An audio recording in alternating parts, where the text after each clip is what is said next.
الحمد لله نحمده ونستعينه ونستغفره ونؤمن به ونتوكل عليه ونعوذ بالله من شرور أنفسنا ومن سيئات أعمالنا من يهده الله فلا مضل له ومن يضلله فلا هادي له وأشهد أن لا إله إلا الله وحده لا شريك له وأشهد أن محمدا عبده ورسوله أما بعد فإن خير الحديث كتاب الله وخير الهدي هدي محمد صلى الله عليه وسلم وشر الأمور محدثاتها وكل محدثة بدعة وكل بدعة ضلالة وكل ضلالة في النار.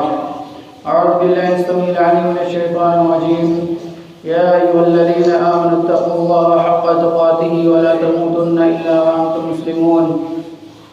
يا أيها الناس اتقوا ربكم الذي خلقكم من نفس واحدة وخلق منها زوجها وبث منهما رجالا كثيرا ونساء واتقوا الله الذي تساءلون به والأرحام إن الله كان عليكم رقيبا. يا أيها الذين آمنوا اتقوا الله وقولوا قولا سديدا يصلح لكم أعمالكم ويغفر لكم ذنوبكم ومن يطع الله ورسوله فقد فاز فوزا عظيما.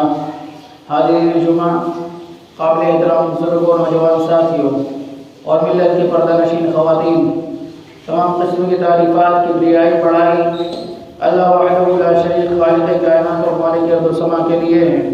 بعد ان کی درود و سلام نازل ہوں تمام انبیاء کرام پر، خصوصاً اللہ کے آخری نبی جناب محمد رسول اللہ صلی اللہ علیہ وسلم پر. سامعین کرام، گفتگو چل رہی تھی قیامت کی چھوٹی چھوٹی نشانیوں کے سلسلے میں. اس سلسلے میں کچھ نشانیاں آپ کو بتلا دی گئی تھیں. آئیے اب قیامت کی کچھ اور نشانیوں کو جانتے ہیں. قیامت کی نشانیوں میں سے ایک نشانی یہ ہے کہ علم کا خاتمہ ہو جائے گا، جہالت عام ہو جائے گی، زناکاری کثرت سے بڑھ جائے گی، مردوں کی تعداد میں اضافہ ہوگا، مردوں کی تعداد میں کمی آئے گی، یعنی مرد کم ہو جائیں گے اور عورتوں کی تعداد زیادہ ہو جائے گی. بخاری شریف کی 81 نمبر کی حدیث ہے. اللہ کے نبی جناب محمد رسول اللہ صلی اللہ علیہ وسلم نے فرمایا، من اشراط الساعۃ ان یقل العلم. قیامت کی نشانیوں میں سے ایک نشانی یہ ہے کہ علم کم ہو جائے گا. وَيَظْهَرَ الْجَهْلُ، اور جہالت، لا علمی، بے علمی پھیل جائے گی. وَيَظْهَرَ الزِّنَا، زناکاری عام ہو جائے گی، لوگ کثرت کے ساتھ زنا کریں گے. وَتَكْثُرُ النِّسَاء، اور عورتوں کی تعداد بہت زیادہ بڑھ جائے گی. وَيَقِلُّ الرِّجَالُ، اور آدمی کم ہو جائیں گے. حَتَّى يَكُونَ ل50 امرأة القيم الواحد، یہاں تک کہ 50 عورتوں کی دیکھ بھال کے لیے صرف ایک ہی مرد ہوگا. یعنی مرد اتنے کم ہو جائیں گے کہ 50 عورتوں کی دیکھ ریکھ کے لیے صرف ایک ہی مرد بچے گا. سامعین کرام، علم کیسے کم ہو جائے گا اور کس طرح سے جہالت پھیل جائے گی، اس کی صورت بھی اللہ کے نبی جناب محمد رسول اللہ صلی اللہ علیہ وسلم نے بیان فرمائی ہے. بخاری شریف کی 100 نمبر کی حدیث ہے، ان اللہ لا يقبض العلم انتزاعا ينتزعه من العباد. اللہ کے نبی صلی اللہ علیہ وسلم نے فرمایا کہ اللہ تعالیٰ علم کو اس طرح سے نہیں اٹھائے گا کہ بندوں کے درمیان سے اسے کھینچ لے، بلکہ وَلَكِنْ يَقْبِضُ الْعِلْمَ بِقَبْضِ الْعُلَمَاءِ، بلکہ علم کو علماء کے ذریعے سے اٹھا لے گا. اللہ تعالیٰ علماء کو اٹھا لے گا تو علم خود بخود اٹھ جائے گا. تو آپ دیکھ رہے ہیں کہ آج کل جو صورتحال ہے، جب سے لاک ڈاؤن لگا ہے، بہت قابل قدر علماء اس دنیا سے اٹھے چلے جاتے ہیں. تو اللہ تعالیٰ نے فرمایا، اللہ کے نبی صلی اللہ علیہ وسلم نے فرمایا کہ اللہ تعالیٰ ان علماء کے ذریعے سے علم کو اٹھا لے گا. حتی اذا لم يبق عالما، یہاں تک کہ جب کوئی عالم دین باقی نہ بچے گا.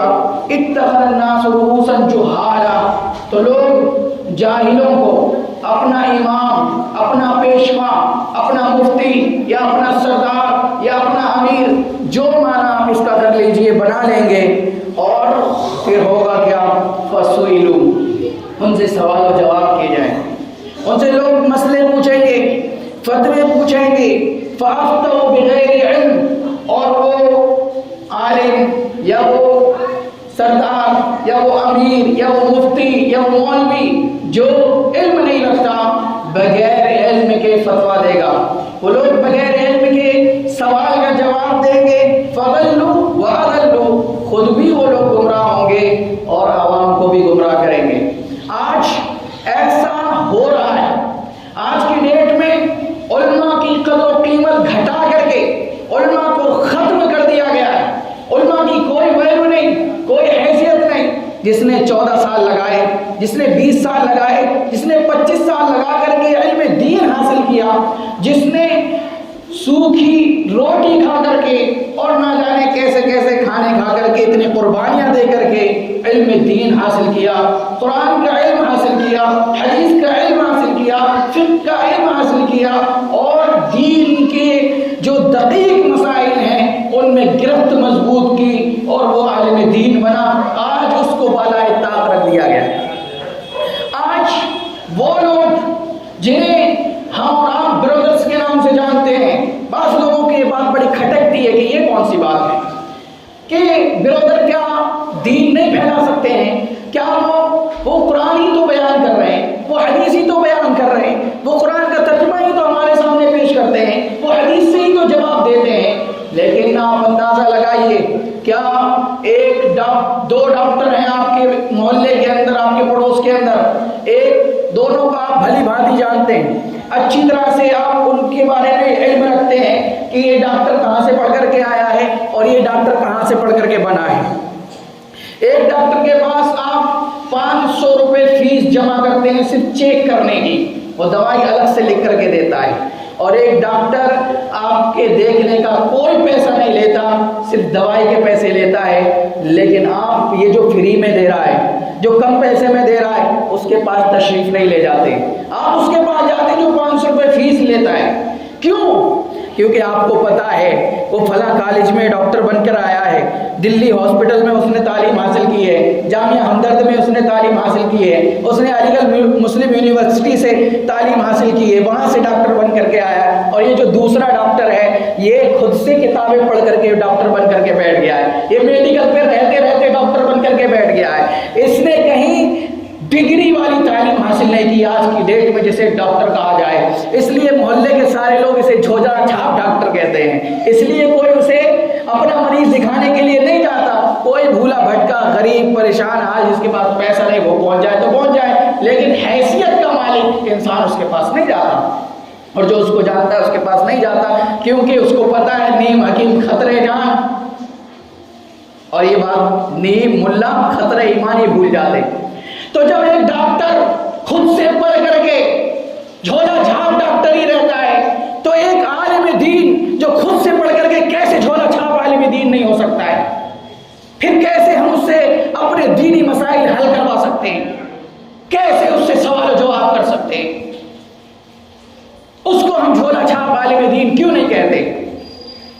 تو یہی اللہ کے نبی صلی اللہ علیہ وسلم نے فرمایا کہ قیامت کی نشانیوں میں سے ایک نشانی یہ ہے کہ علماء کا مقام گھٹ جائے گا، علماء کی قدر و قیمت نہیں رہے گی، اور اللہ تعالیٰ علماء کو اٹھا لے گا اور ان کی جگہ نیم ملا لے لیں گے۔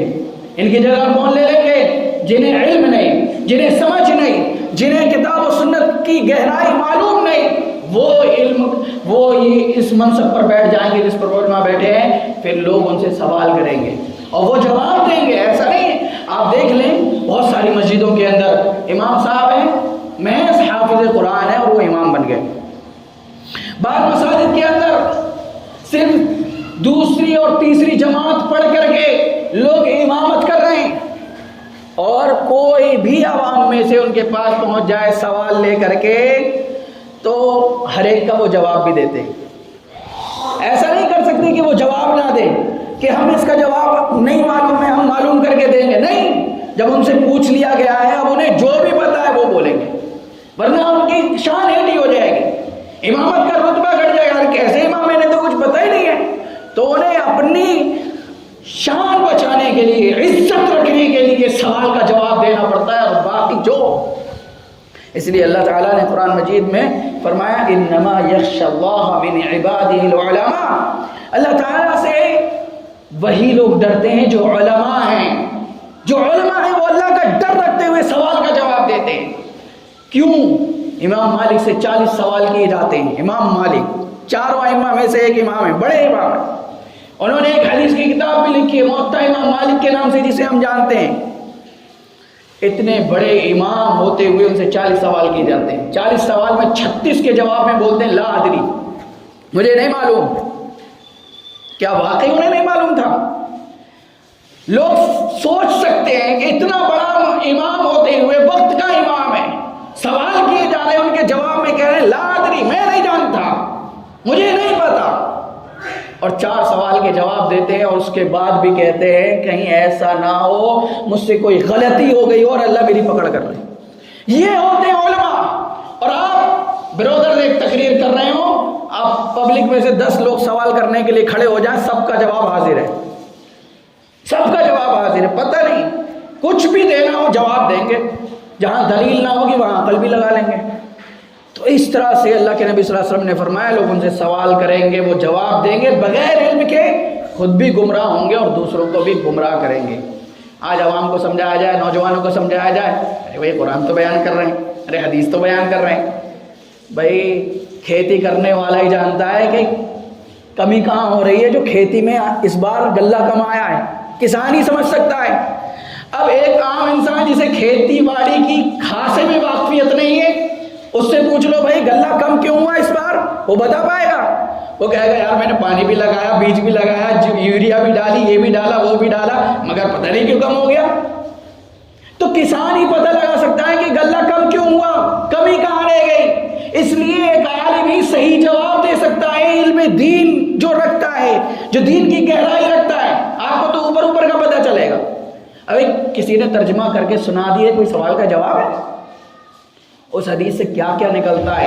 جیسے 4 حدیثیں دین کا پلر بتائی جاتی ہیں، ان میں سے ایک حدیث ہے الدین والنصیحہ، دین خیر خواہی کا نام ہے، ٹھیک ہے، دین خیر خواہی کا نام ہے۔ یہ چھوٹی سی حدیث ہے، لیکن اس کو دین کے پورے دین کو 4 حصوں میں بانٹ دیا جائے تو ایک حصہ پورے دین کا اس چھوٹے سے جملے کے اندر ہے۔ اب اس کو کون تفصیل کرے گا، کیسے؟ ایک برادر تو ترجمہ کر دے گا کہ الدین والنصیحہ، اللہ کے نبی صلی اللہ علیہ وسلم نے فرمایا دین کیا ہے، نصیحت کا نام ہے، خیر خواہی کا نام ہے، نصیحہ کا ترجمہ کر دے گا کہ خیر خواہی۔ لیکن اس سے کیا کیا نکلتا ہے، جو 25% دین ہے اس جملے کے اندر وہ کیا ہے، کون بتائے گا؟ وہ بتائے گا جس کی پوری شریعت کے علوم پر نگاہ ہے، وہ بتائے گا۔ میرے پاس بھی اتنا علم نہیں، میں بھی نہیں بتا سکتا اس 25% جو دین اس میں ہے اس چھوٹے سے جملے میں وہ کیا کیا ہے۔ ایک لمبا علم رکھنے والا، دین کی گہری سمجھ رکھنے والا ہی وہ بتلا سکتا ہے۔ تو یہ میں مثال کے طور پر بیان کر رہا ہوں۔ تو اس لیے ایک امام گزرے ہیں علامہ ابن سیرین، شاید ان کا یہ جملہ ہے کہ لوگوں دیکھو، فانظر، غور کرو، امن تاخذون دینکم، کہ تم اپنا دین کس سے لے رہے ہو، کس سے دین کی سمجھ حاصل کر رہے ہو، کس سے علم لے رہے ہو۔ کیونکہ یہ دین کیا ہے، آپ کی دنیا اور آخرت کو سنوارنے کا ذریعہ ہے۔ اگر یہ غلط ہو گیا، اس کا علم غلط آپ کے پاس آ گیا، جیسے بہت سارے لوگ ہیں سب اپنے آپ کو کل علم بما لدیہم فرحون، ہر ایک گروہ، ہر ایک جماعت، ہر ایک مسلک والا، ہر ایک فرقے والا یہی سمجھتا ہے کہ ہم حق پر ہیں، ہم جنتی ہیں۔ سمجھتے ہیں کہ نہیں؟ کیوں سمجھتے ہیں؟ ان کے پاس جو علم ہے اس علم کی روشنی میں وہ یہ سمجھتے ہیں کہ ہم ہی جنتی ہیں۔ لیکن جن کے پاس حق و باطل کا علم ہے وہ سمجھتے ہیں کہ نہیں، وہ جنتی نہیں ہے، فلاں جنتی نہیں ہے، فلاں جنتی نہیں ہے، فلاں جنتی نہیں ہے۔ جنتی کون ہو سکتا ہے؟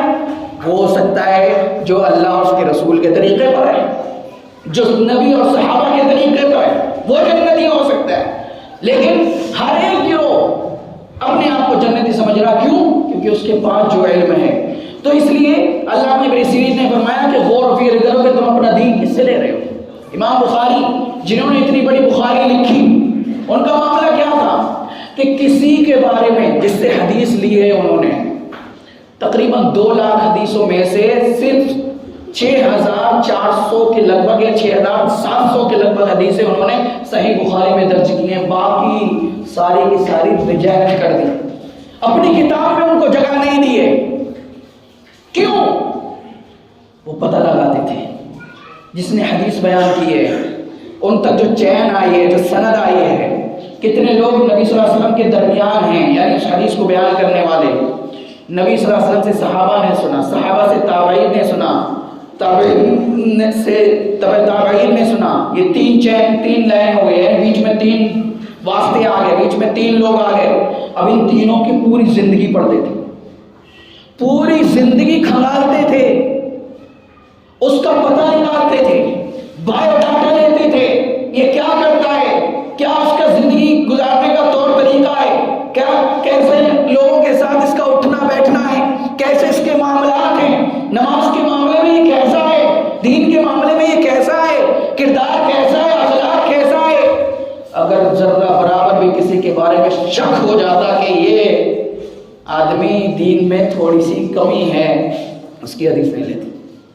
کسی کے بارے میں پتہ چل جائے کہ اس شخص نے معاملات میں جھوٹ بولا ہے، دین کے معاملے میں جھوٹ نہیں بولا، لیکن کسی سے معاملہ کرتے ہوئے جھوٹ بولا ہے، کسی سے وعدہ خلافی کر دی ہے، اس کی حدیث بھی شائع کر دیتے تھے۔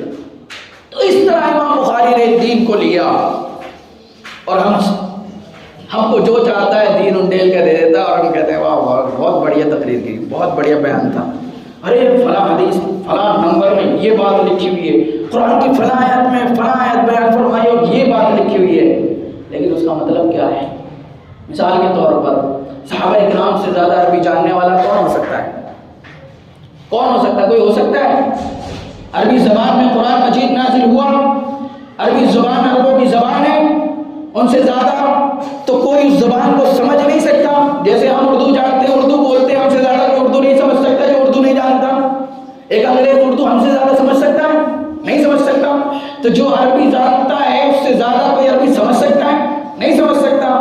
تو میں یہ مثال دے رہا ہوں اس لیے جو لوگ سوچتے ہیں کہ ارے بھائی ترجمہ تو علماء نے کیا ہے، علماء تھوڑی نہیں غلط ترجمہ کریں گے، وہ جو بیان کر رہے ہیں، جو ترجمہ پیش کر رہے ہیں، وہ تو علماء نے بیان کرا ہے، وہ تو کسی مفسر نہیں لکھا، وہ تو علم والا تھا، وہ تو پڑھ کر سنا رہے ہیں، تو ان کی کیا غلطی ہے؟ اس کا جواب تو صحابہ کرام عربی سمجھتے تھے، عربی کا علم رکھتے تھے۔ اللہ کے نبی صلی اللہ علیہ وسلم نے ایک آیت سنا دی صحابہ کرام کو، ان الذین آمنوا وعملوا الصالحات ولم يلبسوا ایمانهم بظلم۔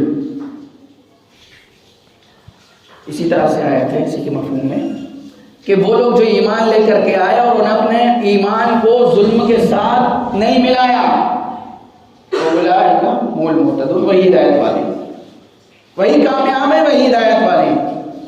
آیت میرے ذہن میں نہیں ہے، مسٹیک ہو سکتی ہے، ترجمہ یہی ہے۔ تو صحابہ کرام نے عربی آتی تھی، ان کو سمجھ لیا، سمجھ میں آ گیا۔ اب ترجمہ کرنے والا تو یہی ترجمہ لکھے گا، ترجمہ لکھنے والا کوئی بھی قرآن کا ترجمہ لکھے گا تو وہ یہی لکھے گا کہ جس نے اپنے ایمان کو ظلم کے ساتھ نہیں ملایا۔ صحابہ کرام نے بھی یہی سمجھا اور سب کے سب پریشان ہو گئے، یہ ایسا کون سا بندہ ہے جس نے ظلم نہ کیا ہو؟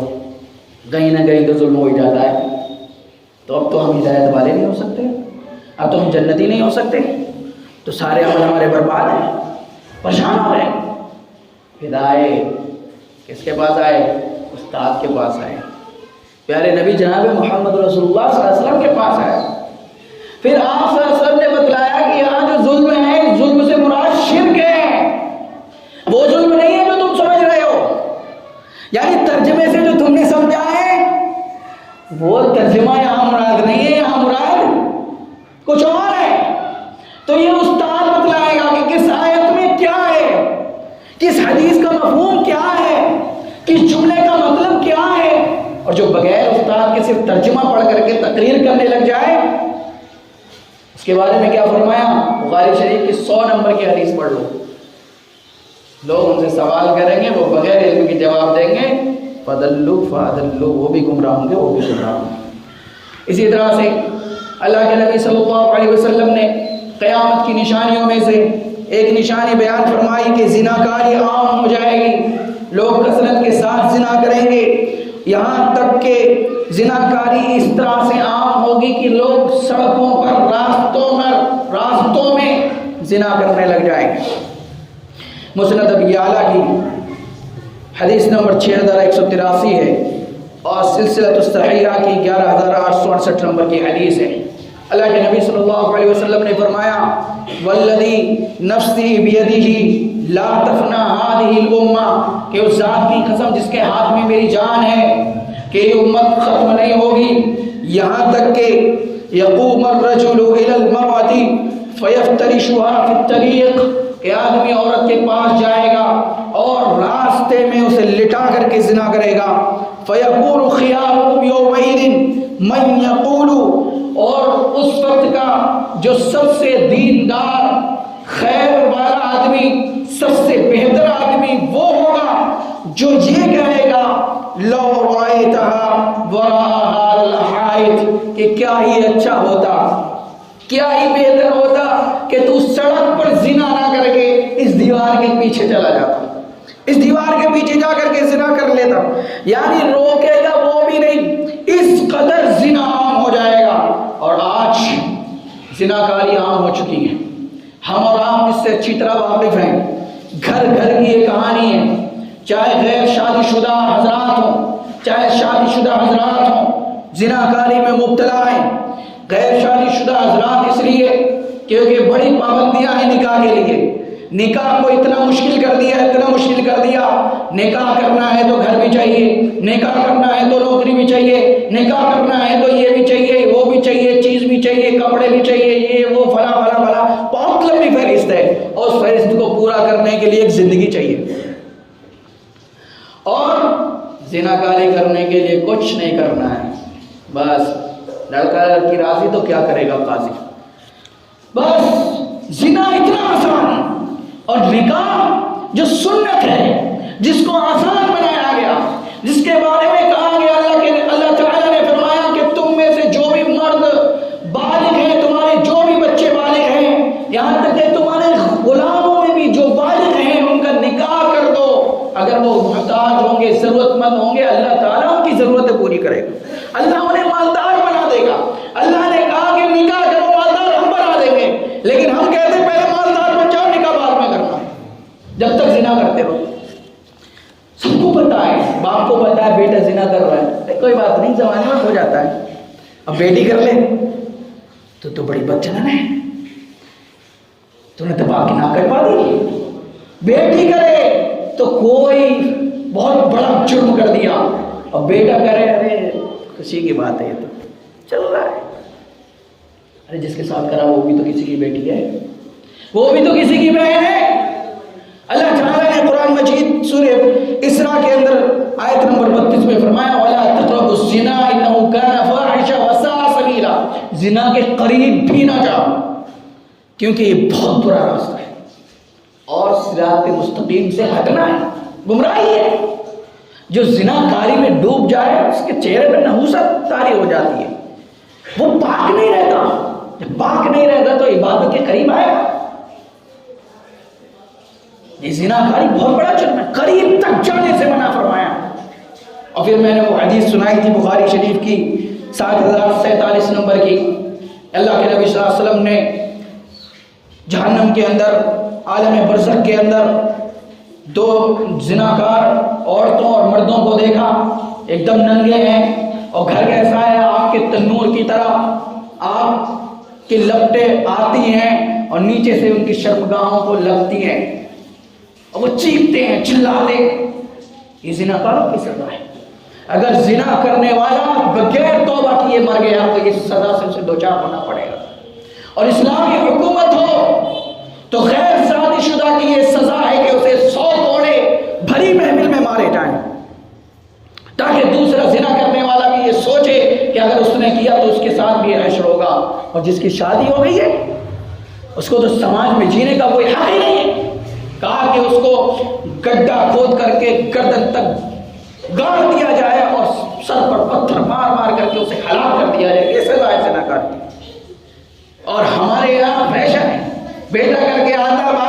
یہ تو چلتا ہے، اور بیٹی کرتی ہے تو باپ کی ناک کٹا دی۔ دوہرا معیار اور یہ برائی کی پشت پناہی بہت بڑا جرم ہے، مجرموں کو پناہ دینا بھی بہت بڑا جرم ہے، لہذا اپنے بچوں کی اچھی تربیت کیجیے۔ تو زناکاری یہ قیامت کی چھوٹی چھوٹی نشانیوں میں سے ایک نشانی ہے کہ ایک وقت ایسا آنے والا ہے کہ زناکاری ایک دم عام ہو جائے گی، کوئی اس میں قباحت نہیں سمجھے گا، بلکہ جو سب سے بہتر اور سب سے دیندار آدمی ہوگا وہ بھی یہ کہے گا بس شاید سے کر لو، دیوار کے پیچھے چلے جاؤ۔ اور آج آپ دیکھو گے سڑکوں پر پارکوں میں لوگ چوما چاٹی کرتے ہوئے نظر آتے ہیں، وہی تو پیش خیمہ ہے زناکاری کا۔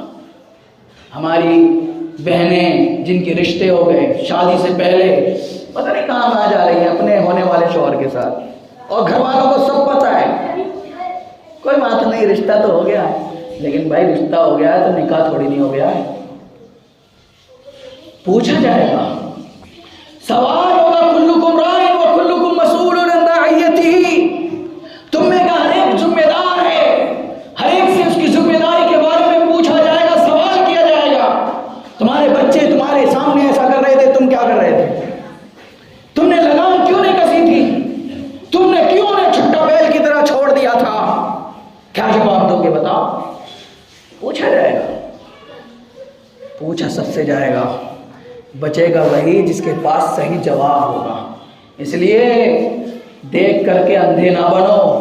اللہ کے نبی صلی اللہ علیہ وسلم نے فرمایا، من رأى منکم منکرا فلیغیرہ بیدہ، اگر تم میں سے کوئی برائی کو دیکھے تو اپنے ہاتھ سے اسے روکے۔ طاقت رکھتا ہے، اور باپ اپنے بچوں پر بڑی طاقت رکھتا ہے، باپ سے زیادہ اپنے بچوں پر کوئی اور طاقت رکھ سکتا نہیں ہے۔ تو ہاتھ سے طاقت تھی تمہارے پاس، تم نے کیوں نہیں روکا؟ سوال، ہاتھ سے نہیں روک سکتے تو زبان سے روکو۔ اب میں یہاں کھڑے ہو کر کے بول سکتا ہوں بس، باقی سب اپنا اپنا فیصلہ جو جس برائی میں ڈوبا ہوا ہے اپنے آپ باز آ جائے۔ بعض لوگ سوچتے ہیں یار مولانا صاحب خطبے میں لپیٹ دیتے، بھائی میں فلاں جرم کرتا ہوں تو وہ خطبے میں بیان کر دیتے، میں فلاں برائی میرے اندر پائی جاتی ہے وہ خطبے میں بیان کر، میری ذمہ داری ہے، اللہ کے نبی نے مجھے یہ ذمہ داری دی ہے، اگر لوگوں نے مجھے امام بنایا تو میری ذمہ داری ہے، میں کسی برائی کو ہوتا ہوا دیکھوں، اگر ہاتھ سے نہیں روک سکتا تو زبان اللہ تعالیٰ نے مجھے دی ہے، تو میری یہ ذمہ داری اگر میں نہیں ادا کرتا تو کل میں قیامت کے دن مجھ سے بھی پوچھا جائے تو امام تھا، تیرے سامنے لوگ ایسے ایسے جرم کرتے تھے، تجھے پتا تھا سماج میں یہ ہو رہا ہے، معاشرے میں یہ ہو رہا ہے، تو نے کیوں نہیں بولا تھا؟ کسی کو برا لگے تو لگے، میری ذمہ داری ہے روکنا، میری ذمہ داری ہے آپ کو بتانا۔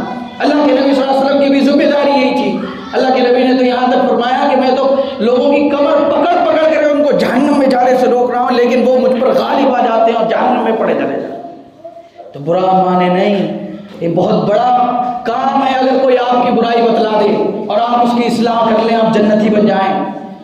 آپ وہ دور آنے والا ہے کہ باپ بھی اپنے بیٹے کو نہیں روکتا، باپ بھی اپنے بیٹے کو یہ نہیں بتاتا کہ تو برائی کر رہا ہے، کیوں؟ کیونکہ وہ خود ڈوبا ہوا ہے، وہ کیا روکے گا؟ وہ بیٹا خود ہی آنکھیں دکھانے لگتا ہے، اچھا اپنا تو خود اور مجھے روک رہے ہیں، تو باپ کے اندر ہمت ہی نہیں ہے کیونکہ سارے کرتوت بیٹے کو بتائیں۔ تو ایک امام یہ لے دے کہ جو آپ کو بتا سکتا ہے اور اس پر بھی اعتراض کرو تو تم سے بڑا کوئی بدنصیب اور محروم شخص نہیں ہو سکتا ہے۔ لوگ کہتے ہیں یہ لفظ بھی غلط ہے، بدنصیب۔ بدنصیب کا مطلب ہوتا ہے کہ محروم شخص، ایک فائدہ اٹھانے والی چیز جس کو مل رہی ہو اور اس سے فائدہ نہ اٹھائے۔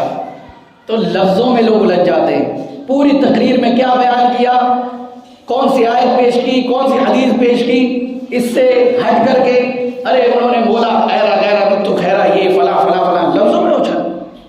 بھائی لفظوں پہ مت جائیے، غلطی ہو سکتی ہے، لفظوں میں کچھ بھی بیان کیا جا سکتا ہے، ہو سکتا ہے کہ غلط ہو، وہ الفاظ اس سے اچھے ہو سکتے ہیں، لیکن میرے پاس اتنا علم نہیں، اتنی سمجھ نہیں، اتنی حکمت نہیں، مجھ سے غلطی ہو سکتی ہے۔ تو اس کا مطلب یہ نہیں ہے کہ آپ میری اس غلطی کے پیچھے پڑ جائیں اور جو پوری تقریر کی، جو پورا خطبہ دیا اس کو بھول جائیں۔ تو ہر ایک کی ذمہ داری ہے کہ وہ برائی ہوتے ہوئے دیکھے تو اپنے ہاتھ سے روکے، ہاتھ سے نہیں روک سکتا، زبان سے روکے، زبان سے نہیں روک سکتا تو اس کو دل میں برا جانے۔ لیکن افسوس کی بات یہ ہے کہ سماج میں بہت ساری برائیاں ہمارے سامنے ہو رہی ہیں اور ہمیں اس کا ذرہ برابر احساس نہیں ہے کہ یہ برائی ہے۔ مثال کے طور پر 1 منٹ اور لوں گا، ایک بہت بڑی برائی پردے کے تعلق سے، الموت، دیور کو کہا گیا کہ یہ بھابھی کے لیے موت ہے، چچیرا بھائی، چچیری بہن، پھپھیرا بھائی، ممیرا بھائی، ہاں، اور پھر چاچی بھی بھتیجے سے کیا کرے گی؟ پردہ کرے گی، مامی بھی کیا کرے گی؟ بھانجے سے پردہ کرے گی۔ لیکن یہ سب ہمارے یہاں جائز ہے، برائی نہیں ہے۔ اگر چچیرے بھائی سے کوئی پردہ کر لے تو اپنے بھائی سے ہی پردہ کر رہی ہے۔ دین پر عمل کرنا معیوب، اور جو دین کے خلاف ہے اسے کیا سمجھ لیا گیا؟ ایک دم عام، کوئی غلطی نہیں ہے۔ دیور کو موت کس لیے کہا تھا؟ کیونکہ دیور گھر میں رہتا ہے، بھابھی کے پاس جائے گا تو کوئی اعتراض نہیں کرے گا، یہ تو دیور ہی ہے۔ کیونکہ غیر جب آئے گا، بھائی یہ کیا کرنے آیا تھا، 10 لوگ سوال کر لیں گے، یہ کیا کرنے آیا تھا، اس کے اندر ہمت ہی نہیں وہ کچھ کر لے۔ یہ جو قریب رہتا ہے نا، چچیرا، ممیرا، پھپھیرا، کھلیرا، ہاں، ان سے ہی کچھ گڑبڑ ہوگا جو بھی ہوگا۔ اور آپ دیکھ لو پورے کیسز اٹھا کر سماج اور معاشرے میں انہی سے ہوتے ہیں، انہی کو سب سے زیادہ خطرناک بتایا گیا، اور ان سے ہم بچنے کا اہتمام کوئی نہیں کرتے۔ سماج میں اس کو برائی سمجھا ہی نہیں جاتا، اس قدر ہمارے دل مردہ ہو گئے اور دین سے اتنے دور ہم لوگ ہو گئے۔ ضرورت اس بات کی ہے کہ جو بیان کیے جا رہے ہیں، جو باتیں بتائی جا رہی ہیں، ہم ان کو سیریس لیں، گمبھیرتا سے لیں، احساس کریں یہ معمولی چیزیں نہیں ہیں۔ انہیں ہمیں سماج سے اکھاڑ پھینکنا ہے، ہمیں اپنے گھروں سے اکھاڑ پھینکنا ہے، اپنے رشتہ داروں سے اکھاڑ پھینکنا ہے، کیونکہ کل قیامت کے دن ہم سے سوال پوچھا جائے گا تو ہم کیا جواب دیں گے؟ اگر جواب دیں گے تو بچ جائیں گے، اگر جواب نہیں ہوگا، اگر ذمہ داری کو نہیں نبھائیں گے تو جواب ہوگا بھی نہیں، پھر ہمارا ٹھکانہ کیا ہوگا ہم خود فیصلہ کر لیں۔ اللہ تعالیٰ سے دعا ہے اللہ میں صحیح سمجھ عطا فرمائے اور ہمیں ہر برائی کو ختم کرنے کی کوشش کرنے کی توفیق عطا فرمائے۔ میری کوئی بات کسی کو بری لگی ہو میں معافی چاہتا ہوں۔ اللہ تعالیٰ ہم سب کو دین سمجھنے اور دین پر عمل کرنے کی توفیق عطا فرمائے۔ اللہ تعالیٰ ہمارے دلوں میں الفت اور محبت پیدا فرمائے، ہمیں ایک دوسرے سے ہمدردی رکھنے کی توفیق عطا فرمائے، دین کے معاملے میں ایک دوسرے کا تعاون کرنے کی توفیق عطا فرمائے اور دین کے کاموں میں بڑھ چڑھ کر حصہ لینے کی توفیق عطا فرمائے۔ ہمیں جو بیمار ہیں اللہ تعالیٰ کی بیماری کو دور فرمائے، ہمیں جو کاروبار سے پریشان ہیں اللہ تعالیٰ سب کے کاروبار کے لیے آسانی پیدا فرمائے، جو قرض دار ہیں ان کی قرض کی ادائیگی کے اسباب پیدا فرمائے۔ اللہ ہمیں جو بھی حضرات کسی بھی طرح سے پریشان ہیں اللہ تو سب کی پریشانی کا حل عطا فرما دے۔ اے اللہ جب تک تو ہمیں اس دنیا میں زندہ رکھ، ایمان کے ساتھ زندہ رکھ، اور جب ہمارا خاتمہ ہو تو ایمان پر ہو، آمین۔ وآخر دعوانا الحمدللہ۔